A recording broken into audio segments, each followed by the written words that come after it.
some ways, or they're a burden. No one would want to speak with them because really all they have is just need. They need a job. And I tell them, no, you've got to look at it the exact opposite way. You're not a problem seeking a solution. You're a solution to some hiring authority's problems. You have to be positive in your outlook in everything. And it's sometimes difficult to achieve if you're out of work and looking for work. But nonetheless, if you don't have that attitude, you're not going to be radiating the confidence, which is what gets people hired.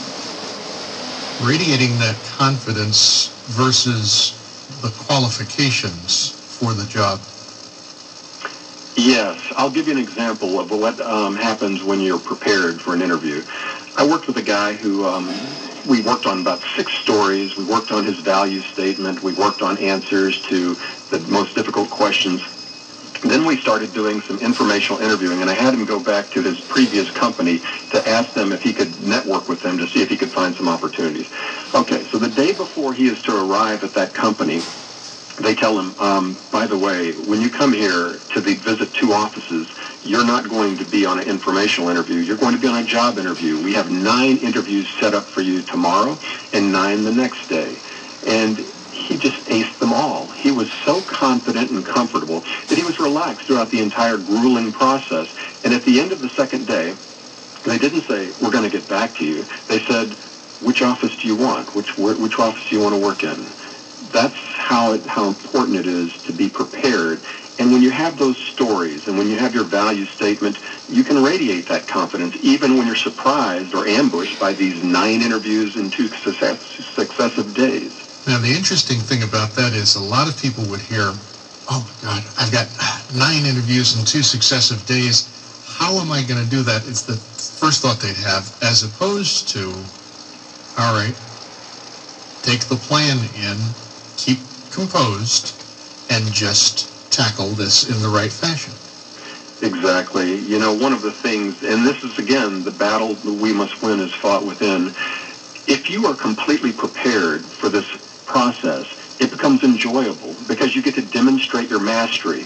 When we talk about articulating strengths, strengths are typically things you do at a near perfect level consistently, and they're things that you enjoy. So for us to enjoy interviewing, we need to turn it into a strength, and that requires a great deal of work. We teach people how to work smart, but if they don't put in the effort, the hard hours to prepare themselves, then it's for naught. But if you put in that work, you're at a huge advantage to your competition because more than likely they're not working smart or working hard enough. In the age in which we live, where information and technology is so readily at our disposal, and there's so much information online, how can we use that information and even use social media to our advantage when approaching an interview? Well, social media, the number one thing to work with there is LinkedIn. LinkedIn is a way of networking or expanding your network 1,000-fold because that's what most of the job searchers, the people who are looking for candidates, they rely on LinkedIn. So getting that down right and following the guidelines of how to have your LinkedIn profile perfected, that's critical.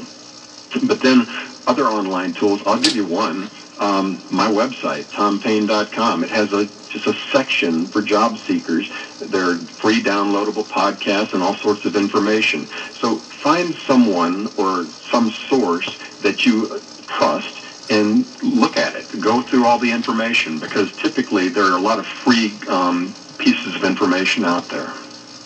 And when you're taking the approach of preparing for an interview, getting yourself set, I mean, these days, do you have to worry about what information there is posted online about you? I mean, people always bring up the example of Facebook since that's so popular.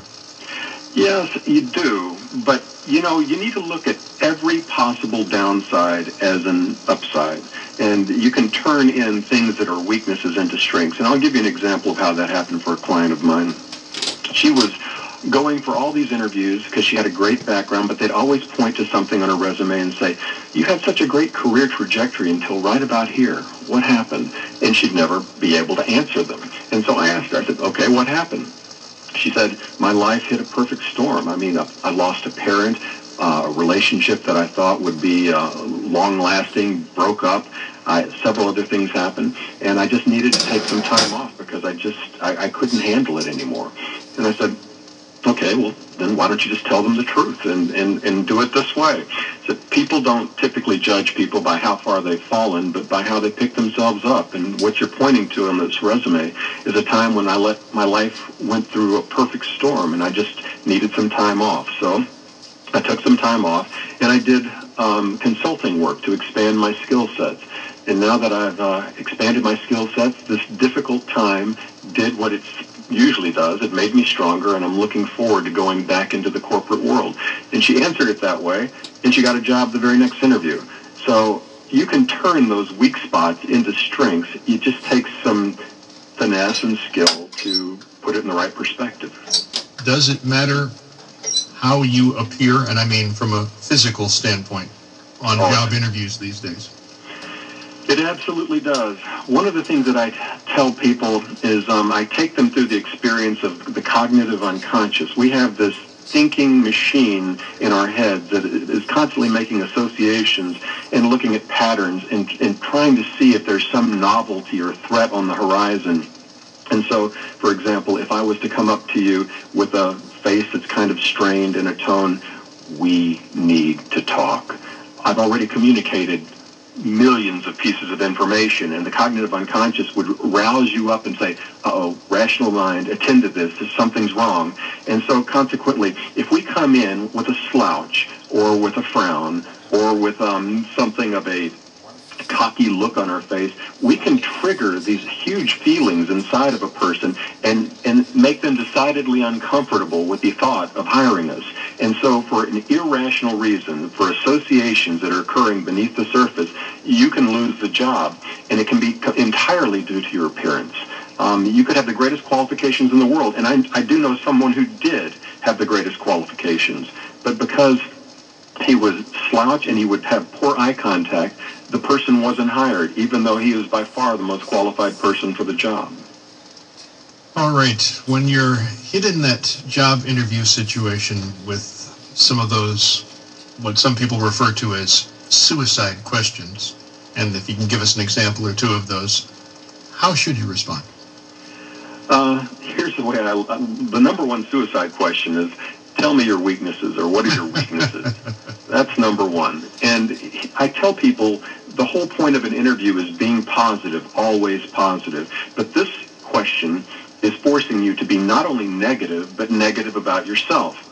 And so what I tell folks to do is to use psychological processes. For example, we tend to remember what's said first. We tend to remember what's said last. That's the primacy and recency effect. And we tend to forget what's said in the middle. So I start with a strength. I then include my weakness, and then end with a strength. And they tend to forget what I've said in the middle, even though I've answered their question honestly. And I'll give you an example. Tell me, what are your weaknesses? Well, that's a great question, because a lot of folks really don't know what their weaknesses are. I mean, we're so biased with respect to ourselves. So I took an assessment test, Myers-Briggs, and it said that I have the following strengths. I can process massive amounts of information, simplify the complexity, implement a program, and have the strength to carry it out. But it said I have this potential weakness, that I don't include people in my decisions, and this can affect their buy-in when we try to implement something. So what I did was I put in processes that whenever I have to make a decision that affects my team, I put it out in front of them first and get their feedback. And, it's made my teamwork and team-building skills much better now that I know that weakness. So you started with a strength, you admitted a weakness, but then you turn it into a strength, and it's an effective way of answering those kinds of suicide questions. We're talking with Tom Payne on our program. Tom is a management consultant, and he's sharing some information with us. Here we are at a time of the year when graduations are taking and have taken place.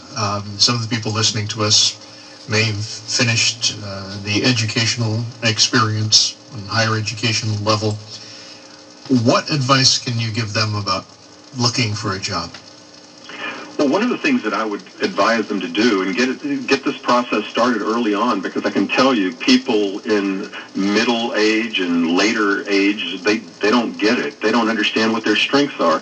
So do some assessments to help you understand what it is that truly makes you unique, and then you'll be able to articulate it better during interviews. And also, and this is as important, if not more important, you'll be able to focus on your strengths when you're working. You'll think of ways to leverage your strengths, and you'll be more productive. You'll be more engaged, because our strengths are things that we enjoy doing. There's an assessment test. It's $9.99. It's online. It's from the Gallup Center.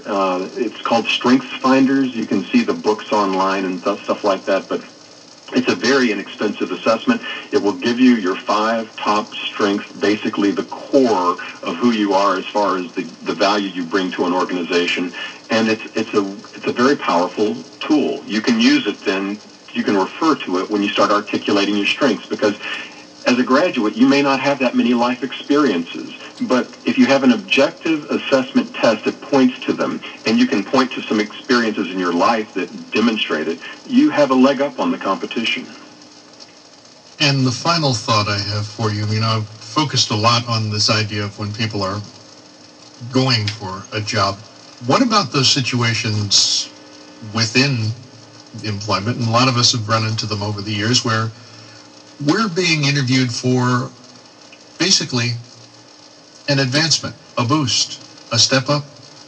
How do we handle those? That's a great question. First of all, the key, if you want to sell to Johnny what Johnny buys, sell to Johnny through Johnny's eyes. You need to understand what the needs are for the position. And the most important thing you can do is start to ask questions about the position, so that you can then frame your strengths in a way that answer the needs and demands of the job. So when you go into these situations, it's like an interview. It's like a sales situation, and you need to understand what they're looking for. What are the things that make a person in this job successful? And it could be that what makes a person in this job successful are completely opposite from your strengths, and it might be a bad idea to move up. Because if you move into an area where you're forced, like, let's say you don't have a detail orientation and this job is very detail oriented, that would be a miserable job for you. You probably wouldn't do very well, and you would hate it. So some jobs are promotions, but they're not a good idea. Tom, I want to thank you very much for joining us on our program. What's the resource online that people can use to follow on some of the things you've shared with us? TomPayne.com. You'll see job search category at the top of the website. And just click on that, and it'll have 3 chapters of my book, No Medal for Second Place, How to Finish First in Interviewing, and also other free online resources, as well as my blog, which has a section dedicated to job search as well. Okay, that's Tom Payne, Payne. That's all this one word. And would you repeat the name of your book, please? Yeah, No Medal for Second Place, How to Finish First in Job Interviews. Job interviewing is a very brutal sport. You don't get anything other than a letter of rejection if you finish second. So you need to finish first in job interviews. Tom, thank you very much. I knew it would be a good discussion. Thank you certainly for sharing the information that you have with us, and certainly good luck as you move forward. Thank you. You're listening to the 92.3 AMP Radio Weekend Magazine. This is Bob Salter. We'll see you at 6 next Sunday morning. Keep your dial right where it is. You're at 92.3. New York's new 92.3 AMP Radio goes commercial free. Commercial free.